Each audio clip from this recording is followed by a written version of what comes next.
الحمد لله الحنان المنان الذي خلق الإنسان وعلمه البيان، والصلاة والسلام على رسوله سيد الإنس والجان وعلى آله وأصحابه ذوي الخير والإحسان. أما بعد، فأعوذ بالله من الشيطان الرجيم. بسم الله الرحمن الرحيم. وما أرسلنا من رسول إلا ليطاع بإذن الله إلى آخر هذه الآية. صدق الله مولانا العظيم، وبلغنا رسوله النبي الأمين المتين المختار الكريم، ونحن على ذلك من الشاهدين والشاكرين، والحمد لله رب العالمين. بارگاہ رسالت معاب صلی اللہ تعالی علیہ وسلم میں درود پاک کا ہدیہ پیش کریں. اللہم صلی علی سیدنا و مولانا محمد معدن الجود والکرم وآلہ واصحابہ الکرام وابنہ الکریم وبارک وسلم صلاة دائمة سرمدا ابدا. جان ہے عشق مصطفیٰ روز فزوں کرے خدا، جس کو ہو درد کا مزہ ناز دوا اٹھائے کیوں. اے عشق تیرے صدقے جلنے سے چھٹے سستے، اے عشق تیرے صدقے جلنے سے چھٹے سستے.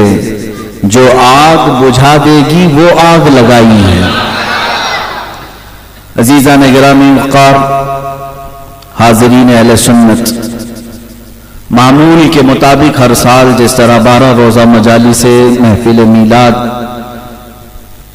النبی صلی اللہ علیہ وسلم یہاں پر منائی جاتی ہیں، اس فقیر کو بھی حکم ہوا، آپ کی بارگاہ میں حاضر آیا. سنی بڑی مسجد مدن پورہ کے اس احاطے میں جب بھی میری تقریر یا بیان ہو تو یہاں پر ایک تجسس اور ایکسائٹمنٹ زیادہ الگ انداز سے ہو جاتا ہے. اس کی کئی وجوہات ہو سکتی ہیں. پہلی بات تو یہ ہے کہ یہ منبر بڑا عظیم منبر ہے. یہ مصلی اور محراب بزرگوں کی امانت ہے، اسلاف کی یادگار ہے، اور انتظامیہ سنی بڑی مسجد اراکین ان کی محبتیں اور اہل محلہ کی محبتیں جنہوں نے مجھے مدعو کیا. اس پر سب سے بڑی بات یہ ہے، میں اپنی گفتگو کو آغاز کرنے سے قبل یہ بات ضرور بتانا چاہوں گا. جس منبر پر میں آج آپ سے خطاب کرنے کے لیے بیٹھا ہوں، یہ در حقیقت منبر میرے مربی، میرے مشفق استاذ گرامی، استاذ الاساتذہ، فخر الاماثل، حضرت العلامہ مفتی زبیر احمد صاحب قبلہ ادام اللہ اقبالہ کا منبر ہے. ان کی یہ ذرہ نوازی ہے کہ انہوں نے مجھے یہاں پر بولنے کا موقع دیا ہے، اور میں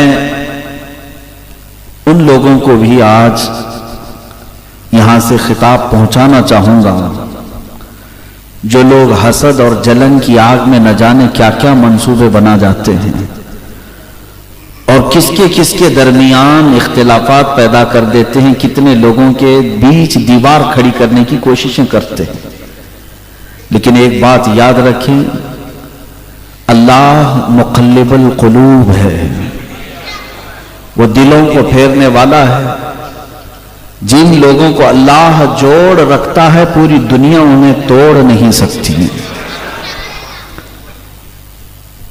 عزیزان گرامی، جن لوگوں کو اس طرح کے خدشے ہیں، جلن ہے، حسد ہے، ان کا علاج سوائے موت کے کچھ بھی نہیں. موت تک کچھ لوگ حسد و جلن کے شکار رہیں گے. بہرحال میں نے یہ بات اس لیے عرض کی کہ آج جس طرح آپ کے سامنے میں حاضر آیا ہوں، یہ حکم کی تعمیل کرنے کے لیے کہ جو استاد گرامی، برادر گرامی حضرت العلامہ